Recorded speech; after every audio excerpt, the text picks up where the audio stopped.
네, 오늘 하나님께서 우리에게 주시는 말씀은 요한계시록 14장 14절부터 20절 말씀입니다. 요한계시록 14장 14절부터 20절 말씀 제가 봉독하겠습니다. 또 내가 보니 흰 구름이 있고 구름 위에 사람의 아들과 같은 이가 앉았는데 그 머리에는 금 면류관이 있고 그 손에는 이한 낫을 가졌더라. 또 다른 천사가 성전으로부터 나와 구름 위에 앉은 이를 향하여 큰 음성으로 외쳐 가로되 내 낫을 휘둘러 거두라. 거둘 때가 이르러 땅에 곡식이 다 익었음이로다 하니 구름 위에 앉으신 이가 낫을 땅에 휘두르매 곡식이 거두어지니라. 또 다른 천사가 하늘에 있는 성전에서 나오는데 또한 이한 낫을 가졌더라. 또 불을 다스리는 다른 천사가 제단으로부터 나와 이한 낫 가진 자를 향하여 큰 음성으로 불러 가로되 내 이한 낫을 휘둘러 땅에 포도송이를 거두라. 그 포도가 익었느니라 하더라. 천사가 낫을 땅에 휘둘러 땅에 포도를 거두어 하나님의 진노의 큰 포도주 틀에 던지매 성 밖에서 그 틀이 밟히니 틀에서 피가 나서 말 굴레까지 닿았고 1600 스타디온에 퍼졌더라. 아멘. 잠시 기도하겠습니다. 하나님, 이 시간 우리가 하나님의 말씀에 참여합니다. 주님, 우리에게 말씀하여 주시옵시고 깨달음과 은혜와 회개함과 소망과 믿음과 능력을 다하여 주시옵소서. 감사 영광 돌리며 예수님의 이름으로 기도드립니다. 아멘. 네, 하나님께서 오늘 우리에게 주시는 말씀은 요한계시록 14장 14절부터 20절입니다. 요한계시록 14장 14절부터 20절 말씀 제목은 구원의 추수, 심판의 추수입니다. 구원의 추수, 심판의 추수. 우리나라에서는 추수는 가을거지라고 불립니다. 가을에 벼나 콩초, 메밀 등의 곡식을 수확하는 것이 기쁜 일이죠. 그래서 추수는 보통 긍정적 의미입니다. 농부가 씨 뿌리고 모내고 김을 맨 후에 시간이 지나서 곡식이 여물면 추수의 시기가 옵니다. 이때 논밭에서 농사지은 이들은 풍년, 풍성한 수확을 기대합니다. 수확이 많아야 먹을 게 많고 팔아서 가족들도 살아갈 수 있기 때문입니다. 그러나 오늘 본문에는 부정적인 의미의 추수도 나옵니다. 이 추수는 나쁜 게 너무 많이 자라서 더는 놔두면 안 되겠게 거두어내는 것입니다. 예수님은 알곡과 가라지 비유에서 가라지를 말씀하셨는데 가라지가 이 추수에 해당합니다. 이것들은 뽑아서 버리거나 베어서 태워야 합니다. 특히 부정적 의미의 추수에 나오는 포도의 즙은 심지어 사람의 피를 의미합니다.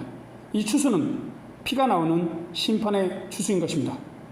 이에 비해서 곡식 추수는 긍정적 추수입니다. 하나님께서 하나님의 자녀들을 구원하시는 추수입니다. 반대로 포도의 추수는 사람을 사랑하지 않고 죄를 짓고 해결치 않은 악한 자들에 대한 심판의 추수입니다. 이 시간 구원의 추수, 심판의 추수라는 제목으로 말씀을 생각해 보고자 합니다. 말씀 가운데 두 추수에 대해 생각하면서 하나님의 곡식 추수를 기대하는 분들 되길 바랍니다. 이번에 요한이 보는 환상은 사람의 아들, 곧 인자 같은 이가 낫을 가지고 흰 구름 위에 앉아있는 모습입니다. 14절 말씀입니다. 또 내가 보니 흰 구름이 있고 구름 위에 사람의 아들과 같은 이가 앉았는데 그 머리에는 금 면류관이 있고 그 손에는 이한 낫을 가졌더라. 여기서 인자 같은 이는 그리스도입니다. 예수 그리스도께서는 하나님의 아들이시면서 사람의 모습으로 오셔서 인자라고 불립니다. 이 인자 같은 이가 금 면류관을 쓰셨습니다. 왕이신 그리스도께서 사람의 모습으로 예리한 낫을 가지고 계시는 것입니다. 낫은 추수할 때 곡식을 베는 기구입니다. 날이 날카로워서 돌이나 밀 등의 줄기를 베기에 좋습니다. 그리스도께서는 구름 타고 다시 오십니다. 구름 타고 재림하시면 제일 먼저 사람들을 구원하시는 일을 하십니다. 구원의 추수를 하시는 것이죠. 그리스도께서 하시는 구원의 추수는 한편은 하나님의 뜻입니다. 15절 말씀입니다. 또 다른 천사가 성전으로부터 나와 구름 위에 앉은 이를 향하여 큰 음성으로 외쳐 가로되 내 낫을 휘둘러 거두라. 거둘 때가 이르러 땅에 곡식이 다 익었음이로다 하니, 이것은 우리의 번역상 좀 그렇습니다. 천사가 그리스도에게 반말을 하는 것처럼 표현됐기 때문입니다.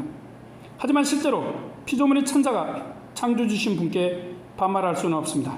이것을 다시 생각해보면 하나님의 명령을 받은 한 천사가 하늘 성전에서 나와서 예수님께 당신의 낫을 휘두르셔서 거두십시오. 거둘 때가 이르러 땅의 곡식이 다 익었습니다 한 것입니다. 구원의 추수는 하나님과 그리스도께서 동시에 하십니다.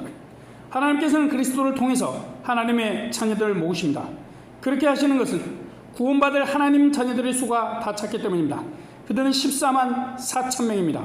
또 무수한 수입니다. 이제 이 수가 꽉 차서 하나님께서 주를 보내셔서 성도를 모두 구원하신 것입니다. 그 구원의 사역을 곡식 추수로 표현한 것이죠.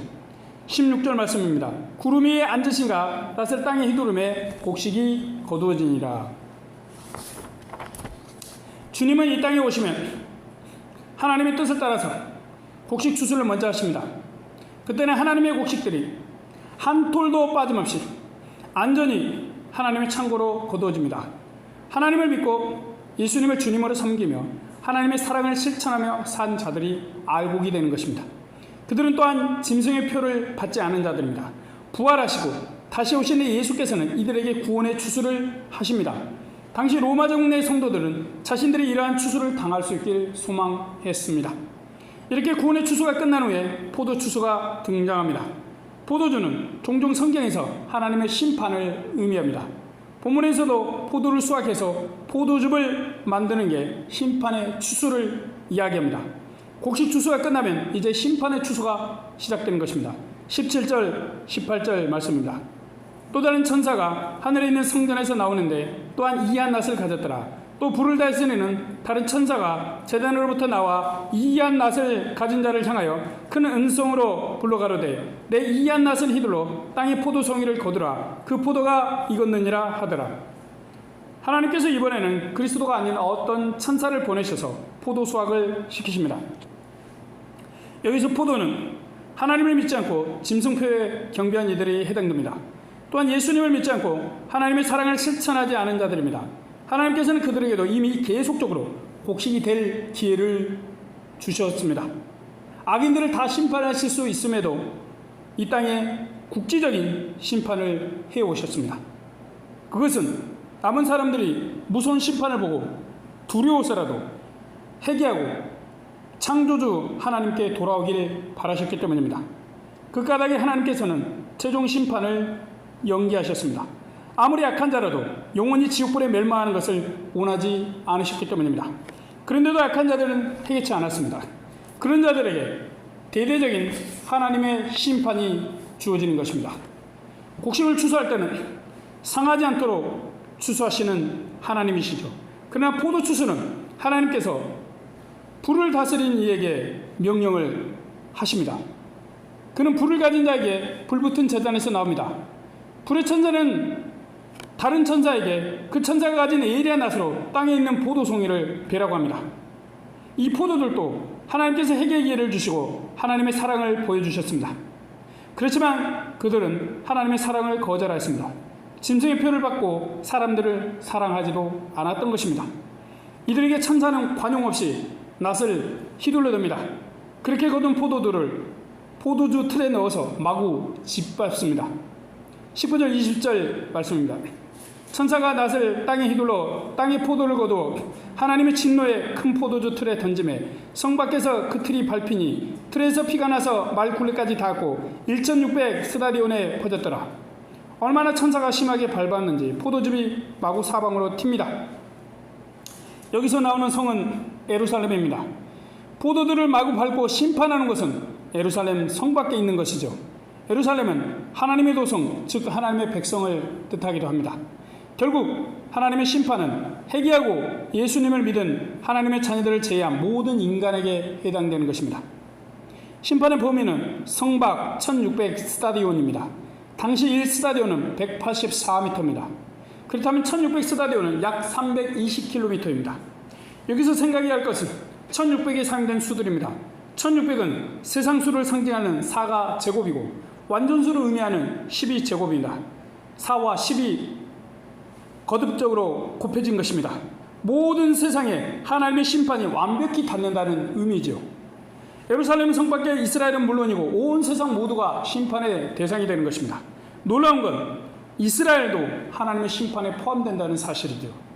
하나님께서는 이스라엘에 있다고 모두 다 구원하지 않으시는 것입니다. 교회 안에 있다고 다 곡식 추수 대상이 아닌 것이죠. 교회에 소속되어 있어도 하나님을 믿지 않는 자들이 있습니다. 예수님을 주님으로 믿는 것을 버리고 짐승의 표를 받는 자들인 것입니다. 죄를 짓고 회개도 하지 않고 하나님이 사랑하시는 사람들을 사랑하지 않는 가짜 신앙인들이죠. 물론 이스라엘 밖의 사람들은 당연히 심판의 대상이 됩니다. 그들은 하나님을 자신들의 주인으로 인정하지도 창조주로도 믿지 않았기 때문입니다. 그런 이유로 교회에 있어도 예수를 믿지 않고 사람들을 사랑치 않는다면 곡식 추수에서 제외되는 것입니다. 하나님의 심판은 이스라엘, 그리고 이스라엘을 넘어서 온 세상에 땅과 바다, 온 우주까지 향합니다. 모든 세상에 하나님의 심판이 확장되는 것입니다. 그리고 그 심판의 강도는 매우 강하고 무섭습니다. 포도즙, 즉 악인들의 피가 말 머리에 씌우는 굴레까지 닿을 정도입니다. 말의 얼굴까지 닿을 높이만큼 피가 쌓여서 흐르는 것이죠. 하나님의 심판으로 짐승에게 경배하고 죄를 범한 자들의 피가 강을 이루고 바다를 이룹니다. 그들은 참 교회와 성도들을 핍박하고 죽이기까지도 했습니다. 그렇게 하나님 자녀들의 피를 흘리고 고통을 준 대가를 치르는 것입니다. 이것은 핍박과 고통을 당한 성도들의 기도 응답에 의한 심판이기도 합니다. 이렇게 하나님께서는 때가 되면 추수를 시작하십니다.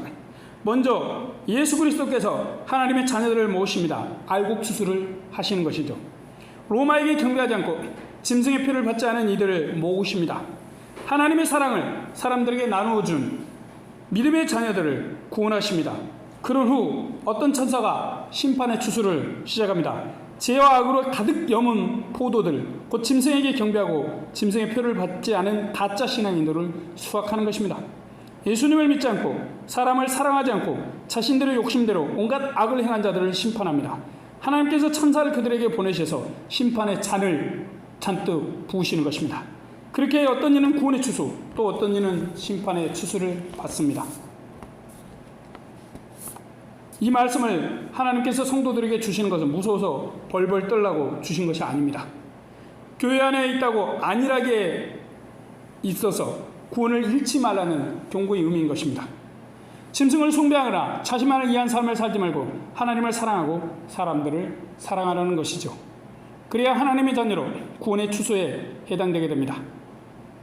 나는 교회 다니니까 포도 추수에 해당되지 않겠거니 당연히 생각하지 말고 지금까지 가진 믿음을 잘 지키라는 것입니다. 동시에 하나님 안에 있지 않으면서 성도들이 악을 행한 자들이 반드시 심판을 받을 것이니 소망을 가지고 믿음을 지키라는 것이죠. 아마도 로마 시대 성도들은 우리는 예수님께 구원의 추수를 받아야겠다 생각했을 것입니다. 세상이 아무리 악할지라도 하나님을 믿고 짐승들을 거부해야겠다고 다짐했을 것입니다. 주를 의지하고 사람들을 사랑하면서 믿음으로 서야겠다고 결심했을 것입니다. 우리는 오늘 말씀 속에서 두 가지 추수를 보았습니다. 하나는 구원의 추수이고 하나는 심판의 추수입니다. 우리가 예수님을 믿는 것은 하나님이 우리의 창조주이심을 믿기 때문입니다. 하나님의 아들이신 그리스도께서 우리 죄를 속하시기 위해서 십자가를 지시고 구원을 이루셨기에 그분을 우리의 주님으로 믿습니다.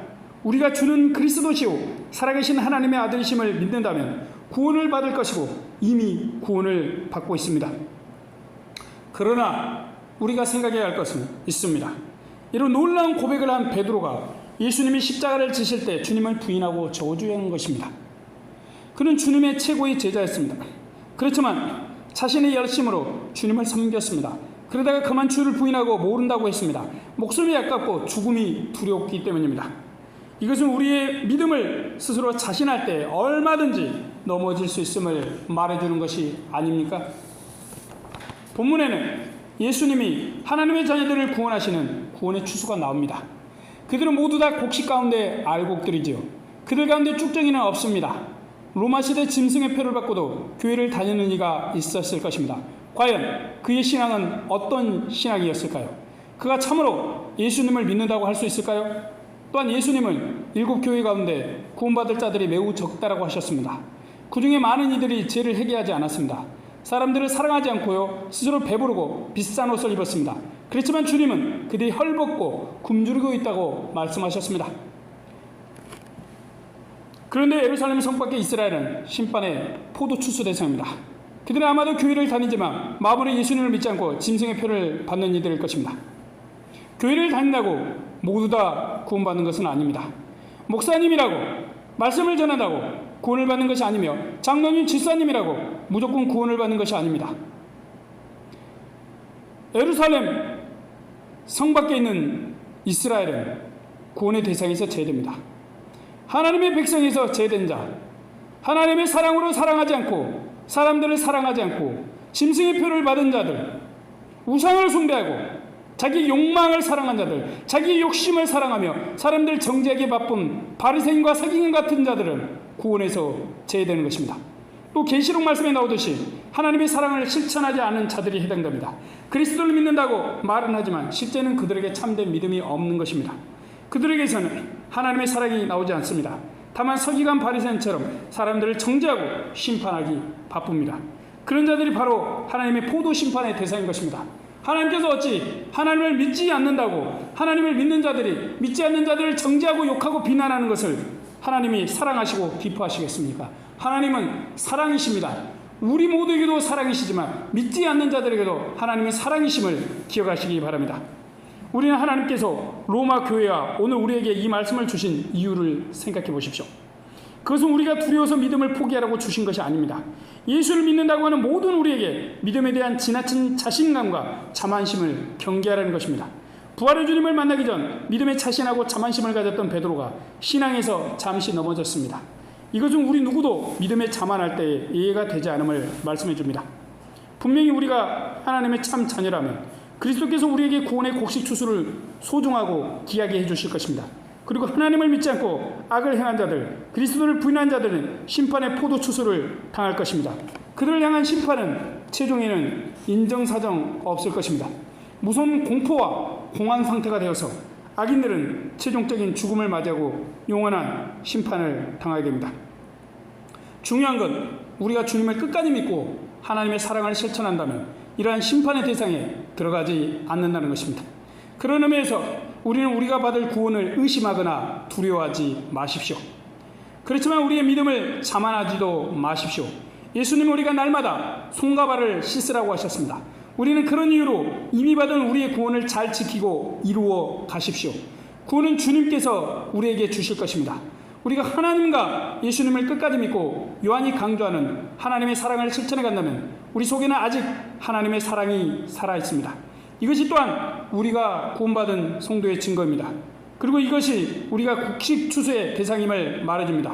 그러므로 우리는 우리가 구원받지 못할까 봐 너무 두려워하지 마십시오. 또한 우리가 구원을 이미 얻어서 모든 게 다 된 것처럼 자만하지도 마십시오. 묵묵히 하나님께서 우리에게 주신 구원을 이루어 가십시오. 그러면 우리는 주님을 만나서 구원의 곡식 추수를 받을 것입니다. 그리고 기쁨으로 천국에 들어가서 영생을 얻고 영원한 기쁨을 누리며 살게 될 것입니다. 그날을 꿈꾸면서 구원을 소중히 지켜가시고 주님을 만난 날을 기대하시는 분들 되시길 바랍니다. 아멘. 기도하겠습니다. 하나님 감사합니다. 오늘 우리가 하나님의 말씀을 생각해 보았습니다. 참여하였습니다. 구원의 추수, 심판의 추수. 하나님, 우리 가운데 함께하여 주시옵시고 우리가 하나님께서 주신 구원을 확실히 믿고 구원을 이루어가며 우리가 구원의 추수 대상이 될 수 있게 도와주시옵소서. 하나님 또한 심판의 추수로 지금 있는 자들 그들을 긍휼히 여기시고 불쌍히 여겨주시옵시고 그들도 구원받을 기회를 주시옵시고 그들도 아버지 하나님 그 멸망의 추수를 당하지 않도록 하나님 역사하여 주시옵시고 우리 모두에게 하나님 구원의 추수의 은총과 은혜를 다하여 주시옵시고 우리 하나님만을 사랑하며 믿음으로 나갈 수 있게 도와주시옵소서. 우리가 하나님을 사랑하며 예수님을 믿고 사람들을 사랑함으로 아버지 또한 회개함으로 구원을 날마다 이루어갈 수 있게 주여 도와주시옵시고 하나님의 자녀들을 그리고 하나님께서 창조하신 사람들을 긍휼히 여겨 주시옵소서. 감사 영광 돌리며 예수님의 이름으로 기도드립니다. 아멘.